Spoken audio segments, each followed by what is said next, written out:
நாடு முழுவதும் விபத்துகளால் உயிரிழப்பவர்களின் எண்ணிக்கை ஆண்டுதோறும் அதிகரித்து வருகின்றது. பெரும்பாலான விபத்துகளுக்கு காரணம் மது போதையே என்கிறது ஒரு ஆய்வு.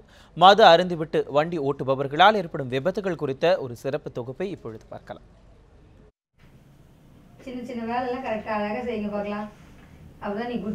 சென்னை அயனாவரத்தை சேர்ந்த சுபரக்ஷிதாவுக்கு எல்லா குழந்தைகளைப் போல விளையாட ஆசை. ஆனால் தோழிகள் அவளை நிராகரிக்கின்றனர். காரணம் அவளின் சிதைந்த வலது கரம்தான். 2013 மது அருந்திவிட்டு காரை ஓட்டி வந்த ஒரு தொழிலதிபரின் மகன் சுபரக்ஷிதாவின் மீது மோதியதில் அவளது வலது கரம் சிதைந்தது. ஸ்கூல்ல போயிட்டு என் பக்கத்துல உட்கார்ற பசங்க எல்லாருமே என் பக்கத்துல உட்காராத, உன் கையை பார்த்தாலே வாந்தி வர மாதிரியே இருக்கு, எங்க பக்கத்துல எல்லாம் நீ உக்காந்துடாதன்னுட்டு என்னை வெறுத்து என் கையை இந்த மாதிரி சொல்லி துரத்திட்டாங்க. என்ன மது அருந்திவிட்டு வாகனம் ஓட்டுபவர்கள் மீது கடுமையான நடவடிக்கை எடுக்க வேண்டும் என்கிறார் சுபரக்ஷிதாவின் தாய் மஞ்சுளா. இப்போ இவங்க குடிச்சிட்டு வந்து வண்டி ஓட்டிட்டு அவங்க பாட்டு போயிட்டாங்க. ஆனால் பாதிக்கப்பட்டது எங்களை மாதிரி அடிமட்டத்தில் இருக்க குழந்தை. அதில் வந்து ஒரு குழந்தை இறந்துச்சு.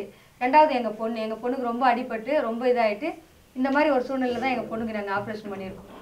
கை வந்து ஃபுல்லாகவே நெசஞ்சு எல்போவே இல்லைன்ற மாதிரி சொல்லிட்டாங்க. அதனால் நாங்கள் வந்து ப்ரைவேட் ஹாஸ்பிட்டலில் கொண்டு போய் அட்மிட் பண்ணி நாங்கள் ஆப்ரேஷன் பண்ணி குழந்தைக்கு பிளட் இல்லை, ரொம்ப கஷ்டப்பட்டோம். குடித்துவிட்டு வண்டி ஓட்டுபவர்கள் ஏற்படுத்தும் விபத்துகளால் உயிரிழப்புகளும் அதிகரித்து வருவதாக கூறுகிறார் சமூக ஆர்வலர் பாடம் நாராயணன். மது அருந்திவிட்டு வாகனம் ஓட்டுவதை தடுக்க வேண்டும் என்ற வழக்கு ஒன்றை சென்னை உயர்நீதிமன்றத்தில் நடத்தி வருகிறார் இவர். இன்றைக்கு இந்தியா வந்து உலகத்திலேயே விபத்துக்கான தலைநகரமாக இருக்கிறது. இந்தியாவிலேயே தமிழ்நாடு வந்து சாலை விபத்து சாவுகளுக்கான தலைநகரமாக இருக்கிறது. ஒரு நாளுக்கு சராசரியாக தமிழகத்தில் வந்து 44 பேர் சாலை விபத்துக்களை இறந்து போகிறாங்க. 2006ஆம் ஆண்டு இது 27ஆக இருந்தது. இப்போது கிட்டத்தட்ட 7 வருஷங்களில் வந்து பார்த்திங்கன்னா இது 27லேருந்து 44ஆக அதிகரித்திருக்கு. இந்த 44 பேர் தினசரி சாவில் வந்து பார்த்திங்கன்னா 60 விழுக்காடு சாலை விபத்து சாவுகளுக்கும் மது போதைக்கும் தொடர்பு இருக்கிறதாக பல்வேறு ஆய்வுகள் சொல்கிறது.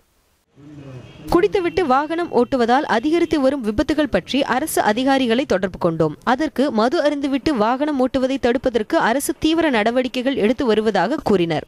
கடந்த வருடத்தில் மற்றும் 1500க்கும் மேற்பட்ட ஓட்டுநர்களின் உரிமங்கள் ரத்து செய்யப்பட்டுள்ளதாகவும் அவர்கள் தெரிவிக்கின்றனர். பிரமிளா, நியூஸ் 7 தமிழ், சென்னை.